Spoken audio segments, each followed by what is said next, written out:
The Assembly will hear an address by His Excellency Kashim Shettima, Vice President of the Federal Republic of Nigeria. I request protocol to escort His Excellency and invite him to address the Assembly.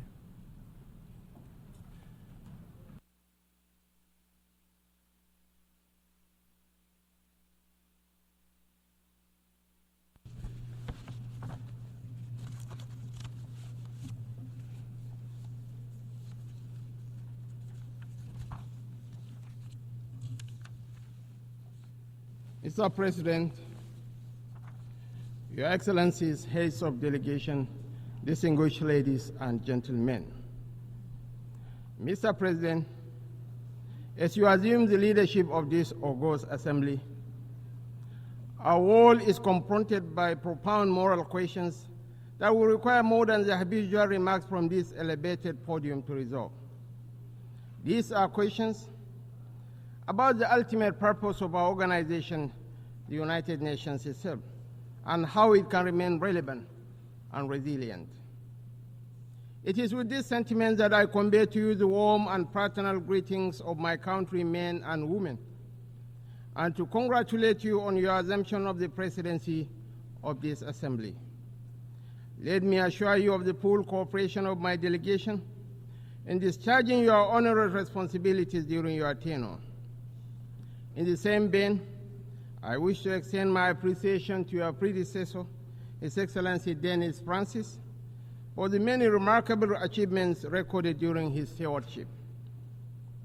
It gives me particular pleasure to commend His Excellency Antonio Guterres, the Secretary General of the United Nations, for his commitment to the cause of peace and development and the democratization of the United Nations to reflect the need to correct the historic injustice that has been done to Africa.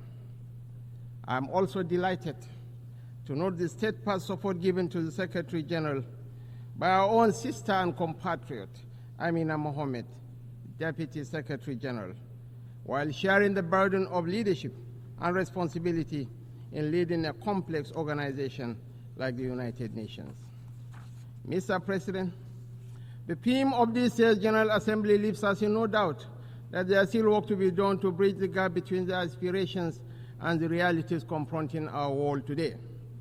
It also underscores the need to remind ourselves that the United Nations stands for inclusiveness, anchored on the tripod of peace, sustainable development, and human rights. Today, these pillars of our organization are threatened. They risk being broken by the relentless pursuit of individual national priorities rather than the collective needs of the nations that are assembled here today.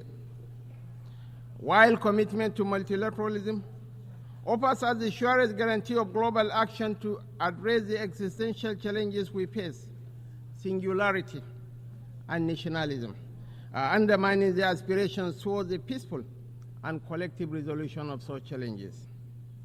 From last year's summit, and indeed from previous years, we have carried over the numerous challenges of terrorism, armed conflict, inequality, poverty, racial discrimination, human rights abuses, food crisis, hunger, irregular migration, piracy, global pandemics, hyperinflation, nuclear proliferation, grinding debt burden, climate change, and a host of other vexations. The continued manifestations of these challenges testifies to our failings rather than to any lofty achievements on our part. Billions of dollars are being committed to the prosecution of wars and the planning of the embers of conflict. Yet, we always recoil from bringing out the resources we need to build peace and to deliver life's necessities to people. The question of governance is at the heart of our problems and also the solution to them. We recognize this in Nigeria when on 12th June this year, we celebrated a quarter of a century of unbroken democratic rule.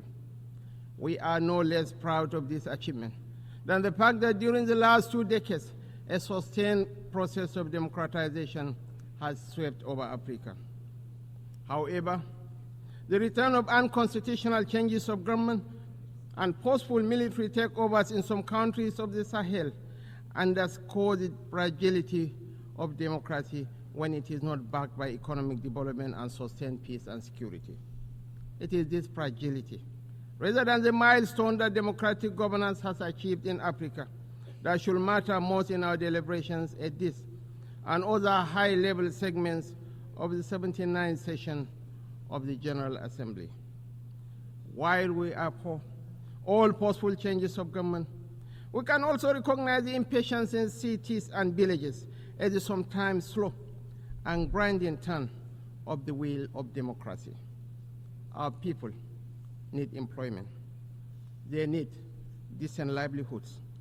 They desire good and affordable education and health care for their children and families. They need to live in healthy, safe, and secure environments. They need hope, and they need opportunity. They desire to live in peace and tranquility, to pursue whatever gives them happiness and contentment.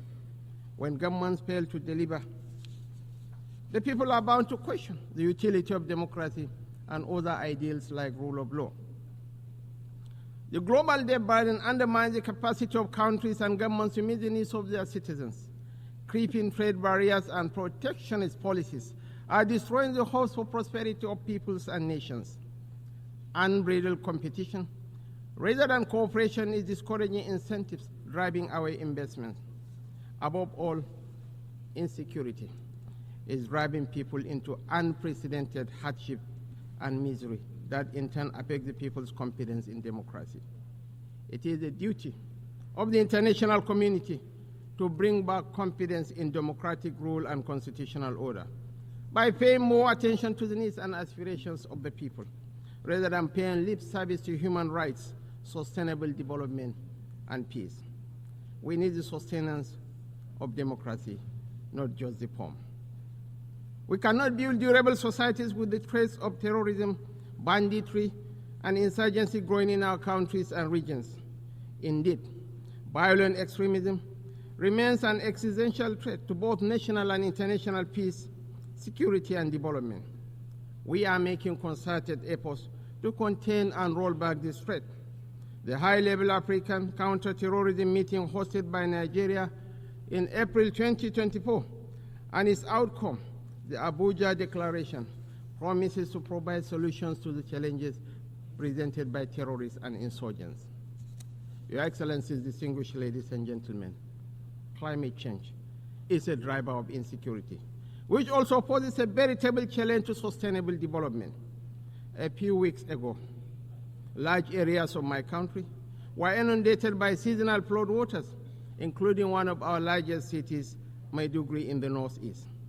Other parts of Nigeria also experienced similar tragedies, occasioning the loss of lives and property. We need not remind ourselves to remain faithful to the implementation of the commitments that we all gave voluntarily at the various COP meetings. Failure to do so is merely to postpone the inevitable. No country is immune from the effects of climate change. It is better that we cooperate and collaborate to meet this ever-increasing challenge, rather than remaining in our shells, waiting for the inevitable to happen. A common challenge requires a common solution. Nigeria stands ready to meet her obligations in terms of mitigation and adaptation measures nationally and regionally, with the active participation of other countries and international partners. Mr. President, conflict resolution is the main reason why the UN exists, but the task of prevention becomes all the more difficult when conflict becomes normalized, when even the condemnation of violence and civilian casualties and calls for a ceasefire are somehow regarded as controversial. As we emphasize at the Abuja high-level ministerial meeting, we must renew our focus on conflict prevention. Indeed, addressing the root causes of conflict is often the first step towards providing long-term solutions. Clearly, some of the root causes of conflicts are social in nature, including poverty, hunger, ignorance, inequality, and exclusion, as well as other forms of injustice. In the Sudan, other parts of our continent, and further afield, foreign actors are exacerbating these tensions to prolong conflict and deepen the suffering of innocent people.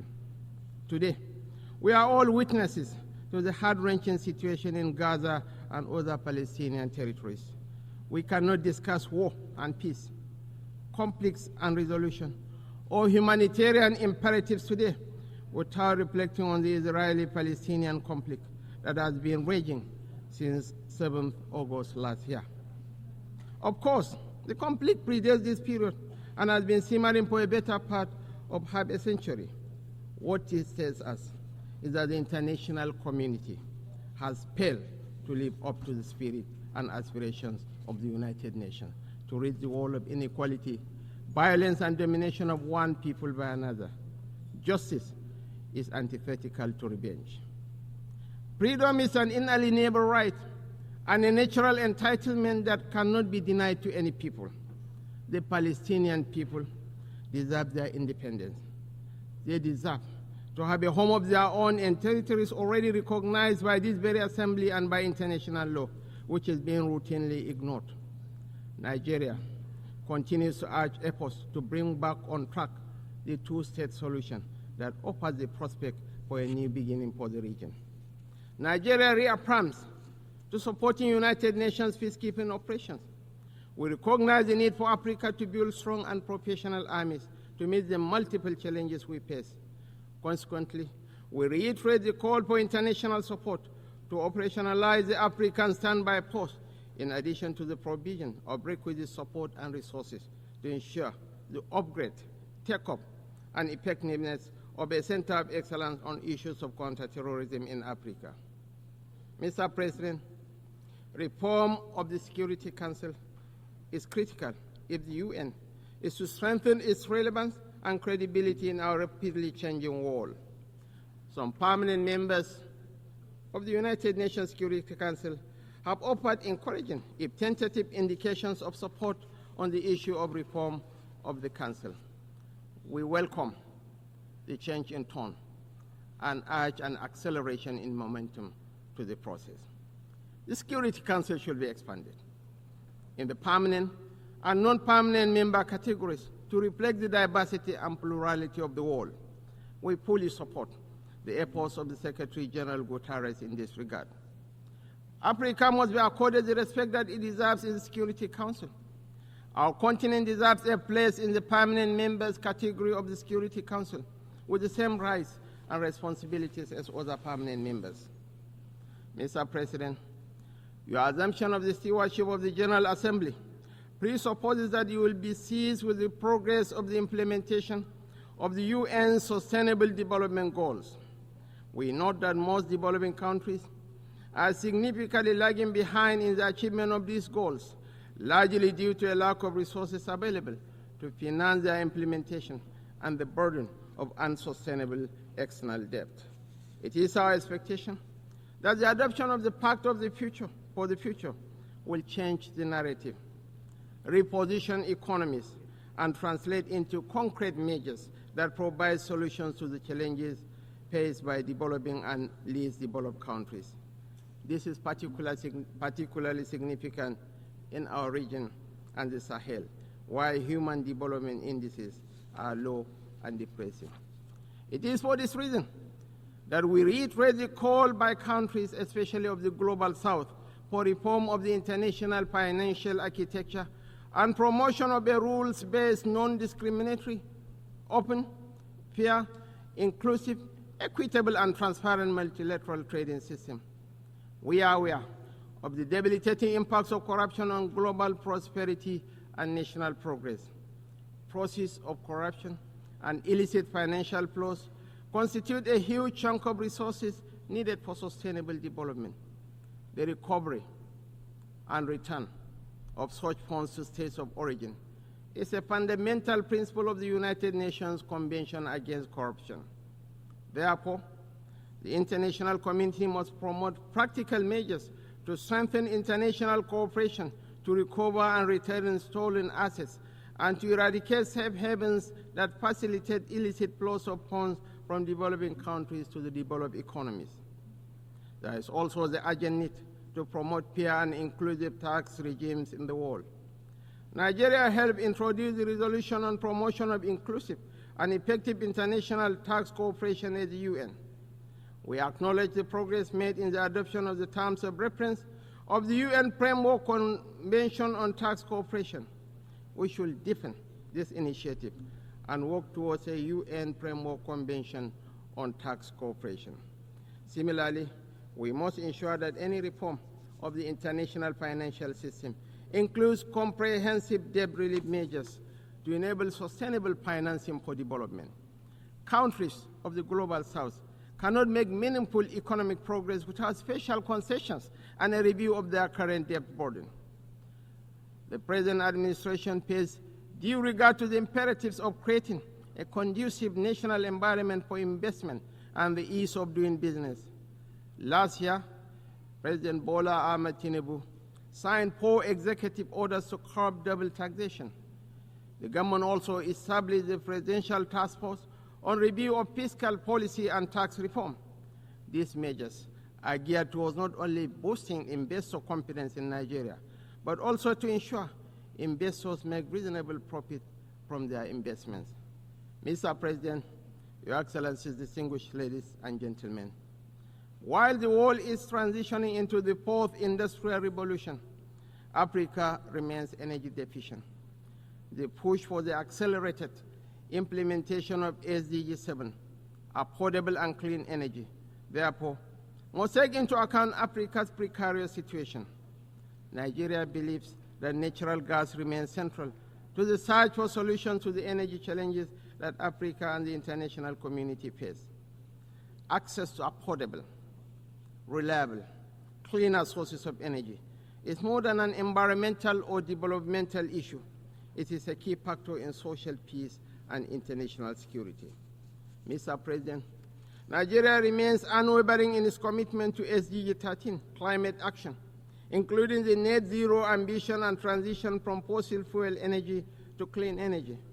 As a demonstration of this commitment, the government established the Presidential Committee on Climate Action and Green Economy Solutions and appointed a special presidential envoy on climate action. We will redouble our efforts to address the challenges posed by climate change, including the urgent need to transition from fossil fuel energy. Yet, such commitments must be juxtaposed with the principle of common but differentiated responsibilities and the relevant provisions of the Paris Climate Agreement back in 2015. The Paris Agreement provided for developed countries to take the lead in the quest to achieve net zero and to offer support, including finance, to developing countries for the actualization of the climate change goal. Worthy of note is the loss and damage funding for vulnerable countries secured at COP27 in Egypt and expanded in COP28 in the United Arab Emirates. It is our expectation that this year's 79th session of the UN General Assembly and the upcoming COP29 in Azerbaijan this November will go a step further by providing developing countries, especially African countries, with access to the loss and damage funds, including the $100 billion pledged by developed countries to mitigate the negative impacts of climate change. Mr. President, in this age of digital innovation, we must address the emerging divide between the global South and the global North, which, with the evolution of artificial intelligence, risks becoming wider still. The UN should work towards eliminating barriers to digital economy in Africa, such as high cost of internet services and intellectual property rights. More so, there is a need to work towards common global standards to regulate cryptocurrency trading platforms. This is the most effective way to provide confidence in these markets and limit the potential for instability. Our own experience in Nigeria, as in other countries, shows that new technologies, when not properly regulated, can facilitate organized crime, violent extremism, and human trafficking. In our own case, the trading of cryptocurrency helped fuel speculation and undermine macroeconomic reforms. Separately, we have also witnessed in rich and poor countries alike the corrosive impact of unfiltered hate speech and fake news across social media. There is much more that we could and should do together to strengthen those guardrails that will help release the most progressive elements of the new technologies shaping our world and curb those more destructive tendencies. Mr. President, we are particularly mindful of the imperatives of achieving the advancement of youth and women as a factor in national development, peace, and security. Nigeria has developed its own national action plan on women and security, as well as a national action plan on youth, peace, and security to ensure the participation of both women and youth in the peace and security sector. The summit of the future cannot be deemed successful without setting clear, ambitious, and achievable developmental goals to address the various challenges facing our youth. In line with this aspiration, the Nigerian government will continue to invest in Nigerian youth through initiatives like the revitalization of the National Youth Investment Fund for 2024, focused on youth employment and entrepreneurship. Mr. President, as much as the global family still grapples with the crippling consequences of the COVID-19 pandemic, the greatest lesson that we have learned is never again to take any health situation with levity. In line with SDG 3, we must continue to work together to ensure the good health and well-being of all. There is no disease that should be relegated to the background due to some perceived classification of their seriousness or importance. Mr. President, migration is a complex and polarizing issue that impacts on rich and poor countries alike. Nigeria is a country of origin, transit, and destination. We are a major stakeholder in the global migration dynamic and understand the challenges and benefits it brings. Accordingly, I wish to reiterate our support for the Global Compact for Safe, Orderly, and Regular Migration, GCM. The GCM, which all of us should continue to support, represents our collective efforts at providing major safeguards for the treatment of migrants. Mr. President, I will conclude by reaffirming Nigeria's steadfast commitment to the deepening of multilateralism. Just as we did 65 years ago on this podium when we joined the United Nations as the 99th member state, we remain committed to that desire to remain friendly with all nations and participate actively in the works of the United Nations, as expressed by our founding Prime Minister, Sir Abubakar Tafawa Balewa.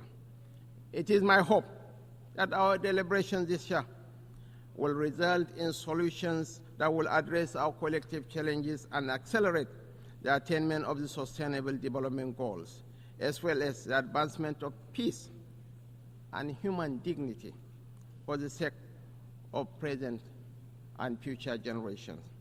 I thank you all. On behalf of the Assembly, I wish to thank the Vice President of the Federal Republic of Nigeria.